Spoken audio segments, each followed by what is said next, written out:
Tired of boring old granny squares? Let's mix it up and make a mohair granny square set of sleeves. Fashion.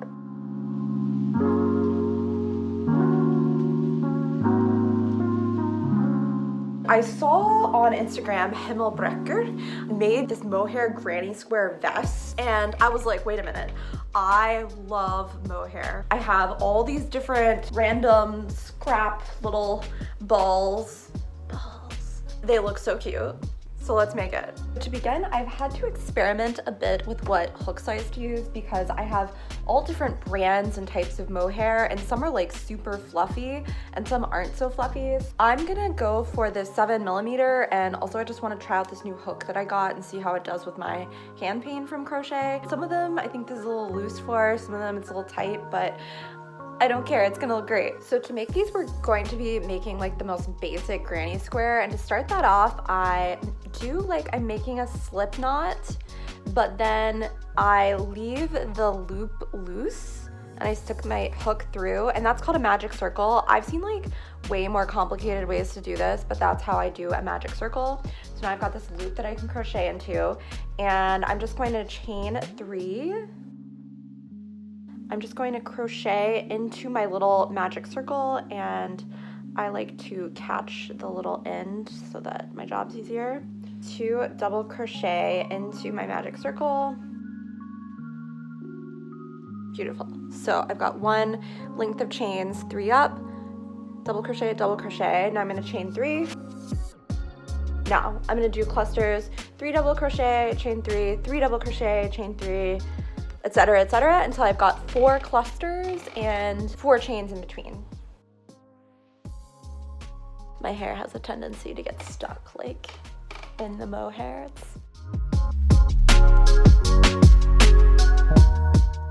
Now I'm not gonna tie this off, I'm just gonna do my color change, but however you end a row, do that. But I'm gonna go ahead and cut this.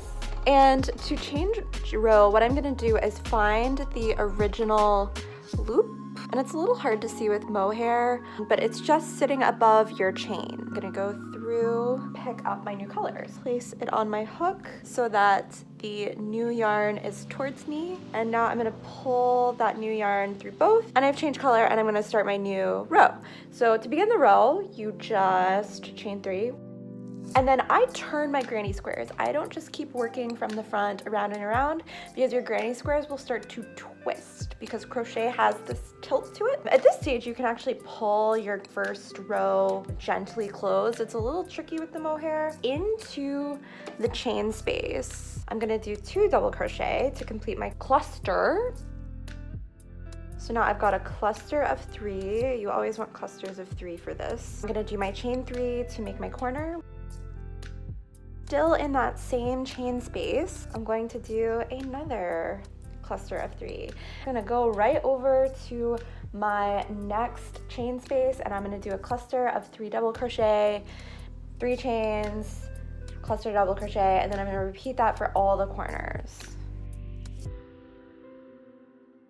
Mohair is not a super easy fiber to work with. If you're a little bit newer to crochet, you could still make this pattern, just not in mohair. Just use the sorts of yarns that you have on hand that you like.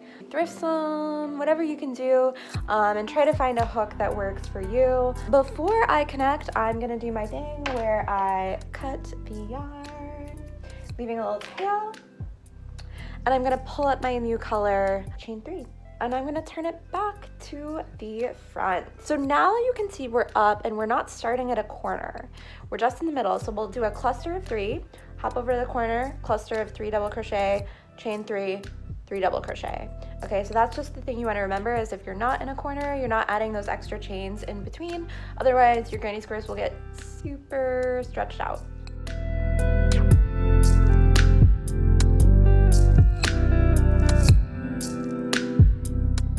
I'm going to be doing 5 rows because I kind of was comparing it to my arm, and I think that's the width that I want to go for, but it once again depends on your hook and everything. So just as you're making your first one, compare it to your arm and the thickness of a sleeve, the width of a sleeve that's gonna feel good to you and it's gonna give you movement. So that could be 3 rows, 4, 5, 6, 7. If you don't want just these giant granny squares, you could do mini ones and do like 3 around, 4 around. It's totally up to you. It might also depend on the yarn colors. If you only have 3 yarn colors, then maybe you just want to make 3s and do like 3 or 4 around. I really think this is super adaptable. So basically you're just making a tube, 2 tubes of grannies that fit around and down your arm. Let's keep working on this. I'll show you the next step.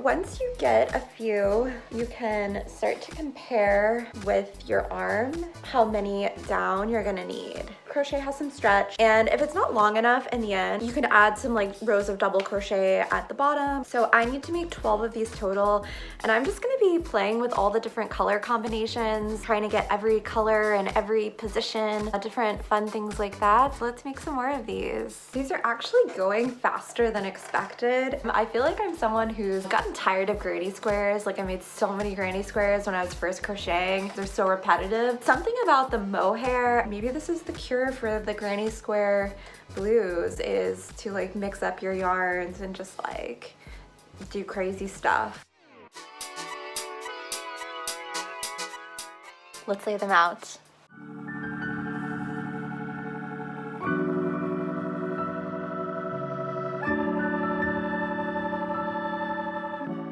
All right, so I've got these all laid out, and I just tried to separate different colors so that similar things like this primary one and this primary looking one aren't like too close together, or, you know, I'm obsessed with like pink and green, so all the ones that have pink and green aren't too close together. This will be one sleeve, and I'll single crochet down, and then single crochet, and then this will be the other sleeve, and I'll single crochet down.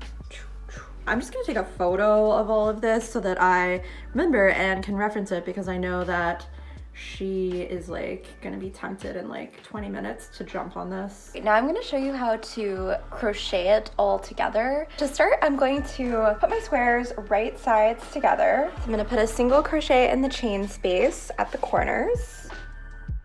And then I'm going to put a single crochet between each double crochet and then around the whole chain space. So I'm gonna go through the loops on the first square that's between those 2 double crochet, the first 2. And then I'm gonna do the same thing on the back loops. And then I'm gonna just single crochet around all of that. And then I'm gonna do it into the next one. Now I'm gonna do it around this whole chain space, so I don't worry about going into the loops there. I'm just doing it around the entire thing. That's it. You're just gonna repeat. You're gonna go all the way down, and then I don't cut my yarn and then do the next one. That seems like more insta weave-in. Got a cat who's complaining. I just like continue down, so I'll kind of show you how that works.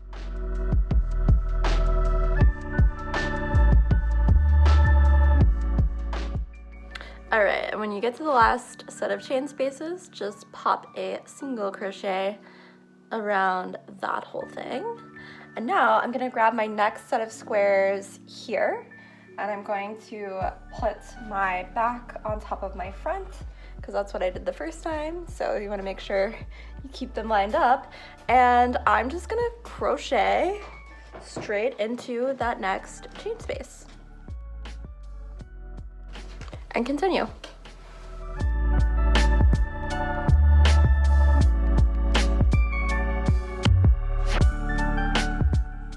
So this is how that looks, and now I'm just going to add my last set.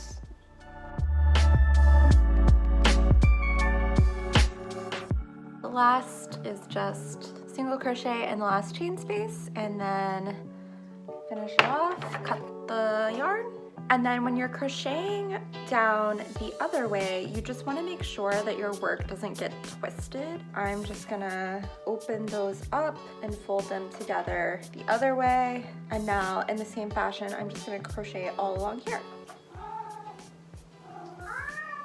I know, baby. He just ate and then he pooped and then he ate some more and now he's talking.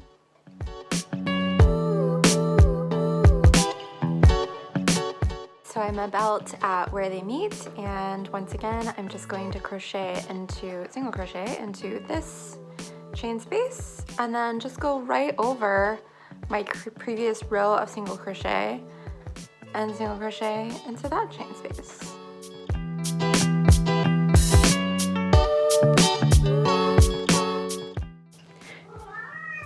He had more to eat and then he had water, and now he wants to go out into the hall. It's not gonna happen. At this stage, I highly recommend you try your sleeve on and just make sure it's the width you want it to be. In trying mine on, I realized that I want it to be a little bit wider. So I'm gonna add 2 rows along the length of my arm, basically. I'll just be using the same granny stitch. If you're going to be adding rows, you want to choose an even number of rows to add, so 2, 4, 6, 8. And the reason is, when you go to join it, if you do an odd number of rows, it'll be really awkward and confusing. I am going to do a slip stitch to connect to my chain space here. Chain up 3. And then I'm gonna complete my cluster with 2 double crochet. If you wanted to, you could also use triple crochet, treble crochet here to create like a slightly longer row. I have a cat on catnip over there.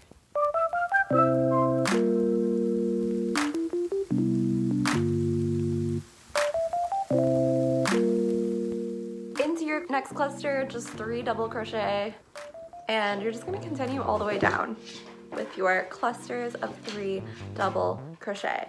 And now you know what that sound is. He's still going. Could be a while. It's already been like 3 minutes. He's eating it. His sister is watching. When you get to where you joined the squares, I just put a cluster here and then I just go straight over and put a cluster in the next one. Nothing fancy. I've done the last 2 on my cluster at the end of the row here, and just like before, I'm going to change colors. To start this row, I'm just going to chain 3 and then once again put a cluster of 3 double crochets in each, and then at the very end I will do a final double crochet just in the last loop of this chain to finish it off.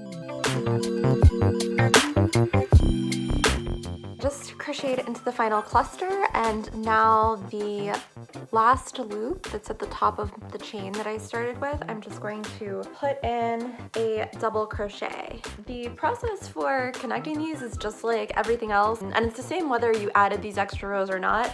Now we're just going to seam this together and everything should match up perfectly. When you get to this will just go on either side of a corresponding cluster. Right sides together, of course. And now we've got a sleeve.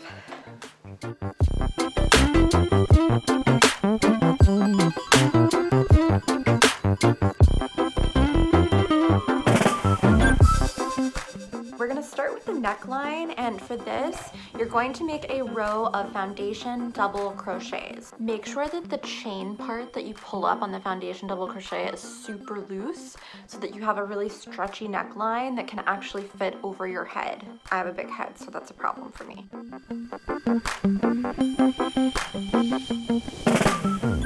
So this is like a raglan construction, which means we're doing increases at 4 points where the arms like hit and they go along like this, kind of at a diagonal. So you start with a little neck and it like grows. Here's how the math works for that. I've got cobalt blue representing the front, back, and 2 sides, and now this lighter blue is representing the stitches where you will be increasing. And the count for front, back, and each of the sides is one of these green numbers in the left column, which operate under this formula 3 times n plus 2. So for example, 3 times 1 plus 2 is 5, 3 times 2 plus 2 is 8, on and on and on.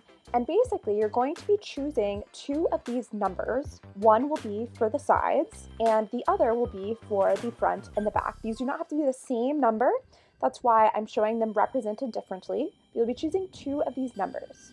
We're starting with a foundation double crochet. We're going to be switching to a granny stitch. We'll be setting in a granny stitch, skipping 2, right? Because we'll have 3, skip 2, 3, skip 2. And it's going to be kind of up to you how you subdivide things and the decisions you make about your count. It's going to be up to your personal preferences when it comes to fit. Also about the hook size that you're using, the yarn that you're using, everything like that. For me, I prefer a more rounded neckline. I want it to be like fitting, but not like super tight. The reason I'm calling out the rounded shape is you can make a decision about the ratio of how many stitches will be across the front and the back versus how many will be with the sleeves. And in general, people choose between 10 and 20% to be allotted for each sleeve gap. So 10 to 20% of your total stitches. If you choose closer to 20%, which is what I'm going to be doing,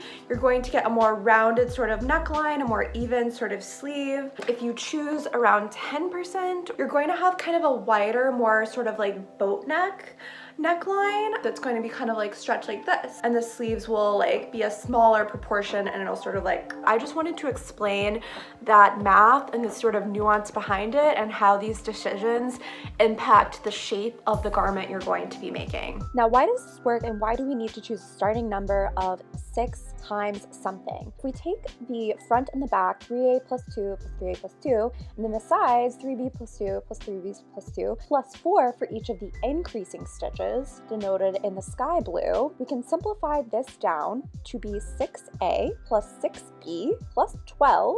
And then now we can take out 3 and we're left with 2A plus 2B plus 4. Of course, we could take out 2 and make this 6. This shows why we start with some multiple of 6. So let's walk through some examples. Let's start with a stitch count of 36, which is what I'm actually doing for my project. So I've got the sides plus the increasing stitches. So 36 minus 4, those are the increases that we're taking out, leaves me with 32. Divided by 2, I get 16. This 16 number is one side plus, let's say, the front. So now all I need to do is choose 2 numbers from my list that add up to 16. And of course, 5 and 11 work really wonderfully, and those give me the sort of ratio I'm looking for when it comes to my yoke. You can see why this works when I add them all together. 5 plus 5 plus 11 plus 11 plus 4 equals 36. Let's walk through another example, this time with 48. So for this, I get a side plus a front equals 22. There's a few different ways we could get to 22. We could do 8 and 14. We could do 5 and 17. It's really up to you. I would probably go with 8 and 14. And for our last example, let's look at 42. 42 minus 4 equals 38, divided by 2 is 19. There's a few different ways to get to 19 as well. 8 and 11, 5 and 14. I would probably go with 8 and 11. It's also a matter of just like trial and error. Like start making this and see what goes on, and then make the numbers that you choose ultimately fit into the fit you want to go for. You really want to make sure that this is not at all twisted.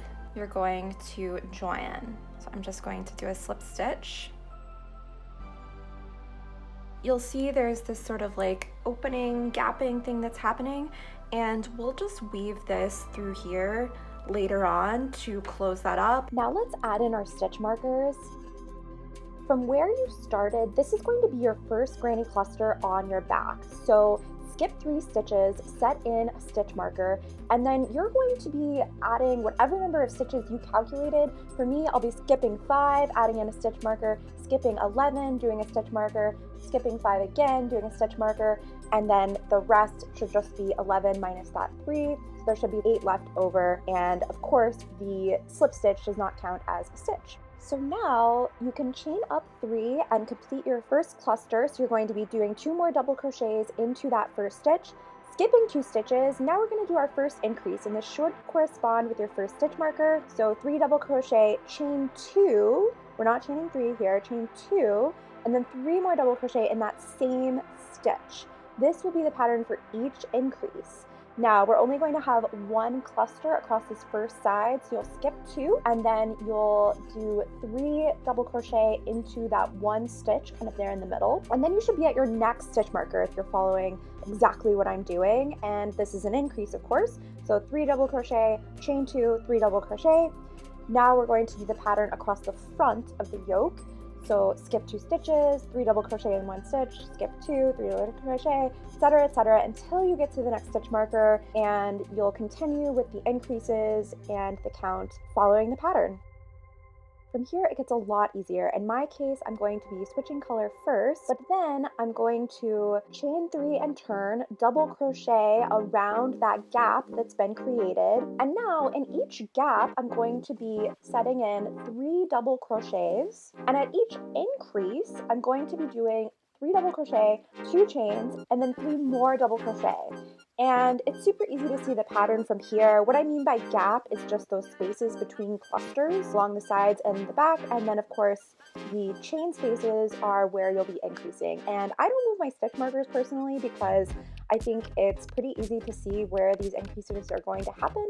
But if you need to do that, you totally can. It's up to you. So here you can see where we are crocheting into this increase.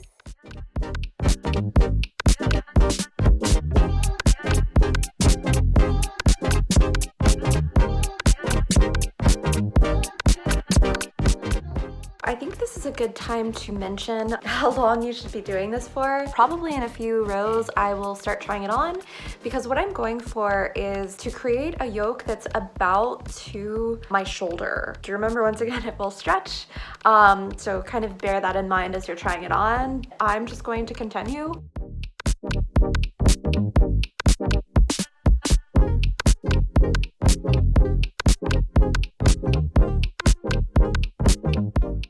Figured out such a hack for when you're changing color with mohair, so I just have to show you.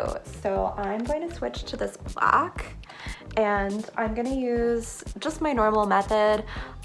So I've got my hook through, gonna loop the black on, pull it through. Okay, and I've changed color with my final stitch, but now instead of just chaining up with my working yarn, I'm gonna chain with my tail as well, and this is gonna seal in my tail. So I won't even have to weave this in later. 1, 2, 3, and it's mohair, so you like can't really tell much of a difference. My black yarn is just like really secure, and I can keep crocheting with this until the tail is just like gone, till it's nothing. There's my first 2, and my tail is just like in there for life, forever, and I am so happy. Afternoon snack. And check out this mug I got at this like secondhand flea market type thing. I think I'm happy with this. I did my foundation and then 7 rows of the granny, so this is 8 total rounds. And I'm actually kind of realizing that I don't think it needs to be much longer here on the body, so I don't think I'm gonna have to add any extra rows to the front and back. But if yours needed to be longer when you get to this stage, like a lot longer, you could just add rows, not all the way around, but to the front, then to the back, and you know, continue your color progression. I do think I'm gonna do like a row once it's seamed, just to kind of give it like a nice finish. But yeah, I think I'll go ahead and seam this. Here's how it's going to work for me. So first you want to make sure that you're folding this the correct way. For me, I've been looking at my granny where the shoulder kind of seam is going to be versus this. And I have an odd number of clusters on this outer kind of row. And so the middle one, which is this for me, I have 9 total clusters, is actually going to go kind of like in between. So like this gap will go here, this will go here, but you'll just kind of like work with that. So I definitely want to line this up, and then from there the rest of my clusters will just line up with other clusters, and the gaps will line up with the gap, and there will be a little bit left here. So this is shorter than this, and that's because your body has a width. You want to be able to accommodate that width with the sleeve. So I'm gonna use my pink once again to seam that up. I will be doing that right sides together with just a single crochet like I did before. I'm gonna use my original, got a cat in the litter box. Don't worry, he's okay. I'm gonna use my original stitch markers, aka safety pins, to just pin where things are gonna line up so that I don't get confused once I'm in it.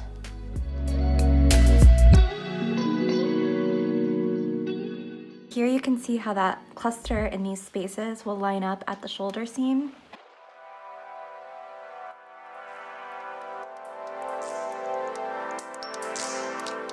So now it's just loosely pinned on. I can turn it kind of like inside out so that the right sides are together.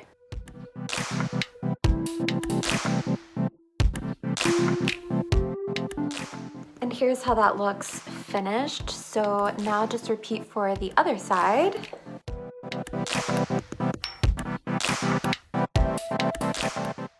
Wow, these are looking really great, and you can see what I mean by how the shoulder seam will get pulled down by the weight of the actual garment. I think I'll do a row of double crochet all the way around this, the sleeve plus this front and back of the garment, and then I will probably do a trim around the sleeves just to make it nice and even, but we're almost done. Donuts, drinks, and catnip, so if you hear weird noises, that's what's going on. I want to do my bottom border in pink, but I want it to be kind of sturdy like the blue that I did here. That's actually the reason I chose the blue, was because it was like the thicker, kind of sturdier mohair. But to get the pink to be sturdier thickness for this nice little trim, I'm gonna use the center pull, but also the so I'm using the beginning and the end of the yarn. If you had two balls of yarn, you could just use those two, but this is kind of a trick to double up your yarn. I never actually tied this off, so I'm just gonna join here, but you can join wherever, however. And now I'm gonna chain up my 3 with my tails caught in there. And I'm not gonna turn because I'm already at the front, but if you were facing the back, I like to put my trim so that it's facing the front basically. Instead of my granny stitch for this one, I'm just going to set a double crochet in each stitch. And as I'm going, I'm still wrapping around the granny cluster instead of going into that stitch.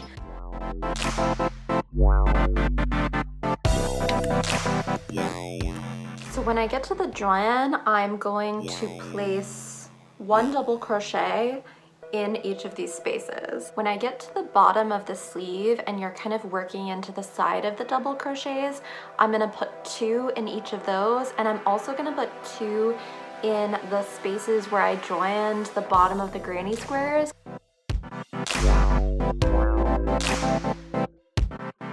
I'm getting to where I join the sleeve again, and in these chain spaces, I'm just doing 1 double crochet. So now I'm just gonna add the same single crochet border all the way around the edge of the sleeves, and I'm gonna place double crochet border, and replace 2 double crochets in all of my chain spaces as well, and then we'll be done. So I'm gonna fasten on starting from kind of the under seam of the sleeve so that it's not noticeable.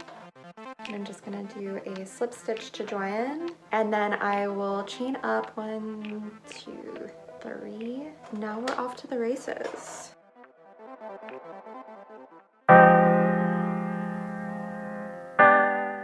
And here's the finished sleeves. Thank you so much for tuning in. I hope you enjoyed following along with this pattern. If you'd like, there's also a written version of this pattern that will be linked in the description, so you can check that out as well. If you make these sleeves, tag me on Instagram at YeonFuzStudio, and please reach out if you have any questions, comments, etc. I would love to help you troubleshoot, improve your project, whatever, and also just to see the sorts of things that you're making. If you enjoy this sort of content, don't forget to subscribe, and I'll see y'all next time.